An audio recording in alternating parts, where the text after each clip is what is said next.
Hi hello నమస్తే welcome back to iDream media. ఈరోజు మనతో ఉన్నారు amphi certified mutual fund distributor అయిన పిఎస్ చంద్రశేఖర్ గారు. సార్తో మాట్లాడదాం. Hi sir. హాయ్ అండి. సార్, ఒక కేస్ స్టడీ తీసుకుందాము. ఒక 49 ఏళ్ళు ఉన్న వ్యక్తి ఎవరికైతే 2.5 లక్షల ఖర్చులు ఉన్నాయనుకుందాం, ప్రతి నెల కూడా అంత ఖర్చులున్న పర్సను ఒక 20 సంవత్సరాలు మాత్రమే తనకి లైఫ్ టైం అంటే ఆ టైంలో ఎలాంటి ఎస్ఐపి, ఎలాంటి మ్యూచువల్ ఫండ్లో చేయడం ద్వారా, అంటే ఎలాంటి కార్పస్ బిల్డ్ చేయొచ్చు అంటారు? విరాట్ గారు, ఇప్పుడు మీరు చెప్పిన ఇన్ఫర్మేషన్ ఏంటంటే కొంత ఇన్ఫర్మేషన్ ఇచ్చారు నాకు. ఒకటి 49 ఇయర్స్ ఏజ్. అవును. ఓకే. తర్వాత ఆయన monthly expenses 2.15 per month expenses అనుకోండి. ఇది యాక్చువల్గా ఇన్ఫర్మేషన్ సరిపోదు. మనకు కావాల్సింది ఏంటంటే ఇంతవరకు ఏదైనా యాక్చువల్గా కార్పస్ అనేది క్రియేట్ చేశారా లేదా అనేది చూసుకోవాలి. ఎందుకంటే ఈజ్ ఆల్రెడీ 49 ఇయర్స్, ఇంకా 11 సంవత్సరాలు అనేది మనకు ఉంది రిటైర్మెంట్. సో సార్, ఇప్పుడు 2,15,000 పర్ మంత్ ఎక్స్పెన్సెస్ తీసుకుంటే, ఎక్స్పెన్సెస్ తీసుకుంటే ఆయన 49 ఇయర్స్ ఏజ్. ఇప్పుడు ఫర్ ఎగ్జాంపుల్ రిటైర్మెంట్ 60 ఇయర్స్ తీసుకుందాం. ఆయన లైఫ్ ఎక్స్పెక్టెన్సీ 20 ఇయర్స్, అంటే 80 ఇయర్స్ వరకు తీసుకుందాం. 60 ఇయర్స్కి రిటైర్ అయిపోతారు, 80 ఇయర్స్ వరకు ఆయన బతుకుతారు అనుకుంటున్నాం. సో దాన్ని బట్టి మనం క్యాలిక్యులేట్ చేసుకుంటే ఆయన మంత్లీ ఎక్స్పెన్సెస్ 2.15 lakhs. సో అది యాన్యువల్గా కన్వర్ట్ చేసుకుంటే 25,80,000 per annum. Okay sir. So ఇప్పుడు ఇదే స్టాండర్డ్ ఆఫ్ లైఫ్ లీడ్ చేయాలి అనుకుంటే 60 తర్వాత, ఓకే, 6% ఇన్ఫ్లేషన్ అన్నీ చేసుకుంటే ఆయనకి కావాల్సిన క్రియేట్ చేయవలసిన కార్పస్ 9,68 lakhs. 9,68 lakhs అనే కార్పస్ అనేది క్రియేట్ చేసుకోవాలి. సేమ్ ఈరోజు లైఫ్ స్టాండర్డ్ ఎలాగైతే బతుకుతున్నారో అలాగే స్టాండర్డ్ చేయాలి, with inflation of 6%. Okay. So ఇందాక మనం మాట్లాడుకున్నప్పుడు నేనేమన్నాను, ఇంతవరకు ఏదైనా కార్పస్ అనేది క్రియేట్ చేశారా అది చూసుకోవాలి.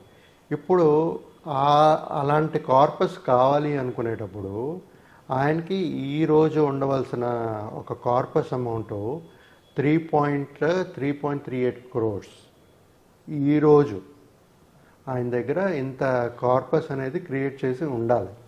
ఇది ఉంటేనే నెక్స్ట్ 60 ఇయర్స్కి అనేది ఆ 9.68 crores అనేది కార్పస్ అనేది క్రియేట్ అవుతుంది. ఓకే. సో ఇప్పుడు ఒకవేళ కార్పస్ క్రియేట్ చేశారో మనకు తెలియదు. ఒకవేళ ఫర్ ఎగ్జాంపుల్ క్రియేట్ చేశారే అంటే వెల్ అండ్ గుడ్. 11 ఇయర్స్లో ఆ కార్పస్ 9.68 lakhs అనేది క్రోర్స్ అనేది వచ్చేస్తుంది, క్రియేట్ అవుతుంది. ఒకవేళ ఇంతవరకు ఇన్వెస్ట్మెంట్స్ లేదనుకోండి, ఇంతవరకు ఇన్వెస్ట్మెంట్స్ లేదు, కార్పస్ అనేది క్రియేట్ చేయలేదు. సో 11 ఇయర్స్లో అలాంటి 9,68 lakhs కార్పస్ క్రియేట్ చేయడానికి చాలా హ్యూజ్ ఇన్వెస్ట్మెంట్స్ కావాలి. సో అది టైం తక్కువ. సో అది చేయగలుగుతారా లేదా అనేది చూసుకోవాలి ఫస్ట్ థింగ్. ఆ పర్సన్ ఇన్కమ్ బట్టి దీన్ని బట్టి చూసుకోవాలి. ఇప్పుడు మన దగ్గర ఒకవేళ 3,38 లక్షలు యాజ్ ఆన్ టుడే ఉంటే ఆ కార్పస్ అనేది క్రియేట్ చేసేసుకోవచ్చు 11 ఇయర్స్. లేదు, ఫర్ ఎగ్జాంపుల్ ఆయన ఇన్వెస్ట్ చేస్తూ వచ్చారు, ఈ 3,38 లక్షల్లో 2 కోట్లు చేశారనుకోండి, 2 కోట్ల కార్పస్ ఆల్రెడీ క్రియేట్ చేసి పెట్టారు, కాకపోతే ఇంకా 1.38 crores కావాలి. ఆ 1.38 crores అనేది ఈ 11 ఇయర్స్లో మనకు కావాలంటే ప్లాన్ చేసుకోవచ్చు. కాకపోతే ఏమవుతుందంటే ప్లాన్ చేసుకునేటప్పుడు మన 9.67 కార్పస్ ఏదైతే ఉందో అది కొంచెం తగ్గుతుంది. రిటర్న్స్ వచ్చాను అంటే మనం ఇక్కడ ఏంటంటే మనం 12% తీసుకున్నా లేదా 10% తీసుకున్నా ఒక రిటర్న్స్ వస్తుంది. సో ఆ రిటర్న్స్ బట్టి మనం జనరల్గా మనం తీసుకునేది 10 to 12%. ఈ 15% కానీ తీసుకున్నాం అనుకోండి, అది కవర్ అయిపోవచ్చు ఆ గ్యాప్ ఏదైతే ఉందో. ఇప్పుడు ఇలాంటి కార్పస్ ఫర్ ఎగ్జాంపుల్ ఏంటంటే సార్, ఇది ఒకవేళ కార్పస్ ఇంతవరకు ఇన్వెస్ట్మెంట్సే చేయలేదనుకోండి, చాలా కష్టం అయిపోతుంది. అదే అది ఉండుంటే మనం చేసుకోవచ్చు. ఎవరైనా ఇప్పుడు ఏంటంటే ఇక్కడ ఏంటంటే ఈ కేసులో చూసుకుంటే 49 ఇయర్స్ వరకు ఆయన చేయకపోయినుంటే దట్ మీన్స్ లేట్ స్టార్టింగ్ అయినప్పుడు కార్పస్ అనేది క్రియేట్ చేయడం కష్టం మ్యూచువల్ ఫండ్స్లో. 11 years is a good time, but the corpus ఈ need is 9.68 crores. 9.68 crores. So ఈ 10 to 12% రిటర్న్స్ తీసుకున్నా అలాంటి కార్పస్ అనేది మనం క్రియేట్ చేసుకోవాలి. అది 10 to 15% ఎంత రిటర్న్స్ అనేది. ఇలాంటి కస్టమరు ఇలాంటి కార్పస్ క్రియేట్ చేయాలంటే ఎలాంటి ప్లాన్స్లో పెట్టాలి, ఎక్కడ పెట్టాలి అనేది కూడా మనం ఒకసారి చూసుకుంటూ వాళ్ళ రిస్క్ అప్టైట్ చూసుకుంటూ సజెస్ట్ చేస్తుంటాం సార్. సో జనరల్గా ఇలాంటి రిటర్న్స్ రావాలి అనుకుంటే one of the best fund is equity funds. మీరు డెప్ట్ ఫండ్స్లో వేసుకున్న దీంట్లో వేసుకుని, కాకపోతే మనం అసెట్ అలొకేట్ చేసుకోవచ్చు, డైవర్సిఫై చేసుకోవచ్చు ఇన్వెస్ట్మెంట్స్ని. బట్ ఆయనకి కావాల్సిన రిటర్న్స్ బట్టి ఎక్కడ ఏది పెట్టాలనేది డిస్ట్రిబ్యూటర్ని కాంటాక్ట్ చేసి చెప్పగలుగుతారండి. అండ్ ముఖ్యంగా సార్ ఇలాంటి టైంలో అంటే జనరల్గా 50 years ఏజ్లో for example most of the people ఎవరైతే ఇన్వెస్ట్ చేద్దాం అనుకుంటారో వాళ్ళు మంచి శాలరీ ఎర్న్ చేస్తున్నారని అనుకుందాం. అరౌండ్ ఒక 3.5 lakhs salary, 4 lakhs salary earn చేసే ఎవరైతే ఉన్నారో వీళ్ళు ఎంత అమౌంట్ ఎస్ఐపి మొత్తం అంటే ఈవెన్ 20 yearsలో అయినా కూడా లైక్ 10 years తీసుకుందాం, మీకు 20 years డ్యూరేషన్ కంటే కూడా 10 years అనుకున్నప్పుడు అది క్యాలిక్యులేషన్ ఎంతకు పడిపోతుంది? మీకు 20 years 25 years ఉందనుకోండి సార్, మీకు చాలా తగ్గిపోతుంది.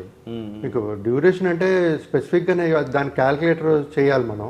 బట్ జనరల్గా మాట్లాడుకుంటే ఒక పీరియడ్ 10 years ఉండేటప్పుడు, 10 to 20, 25 years 30 years ఉండేటప్పుడు మనకి ఆ సిప్ అమౌంట్ అనేది తగ్గిపోతుంది జనరల్గా.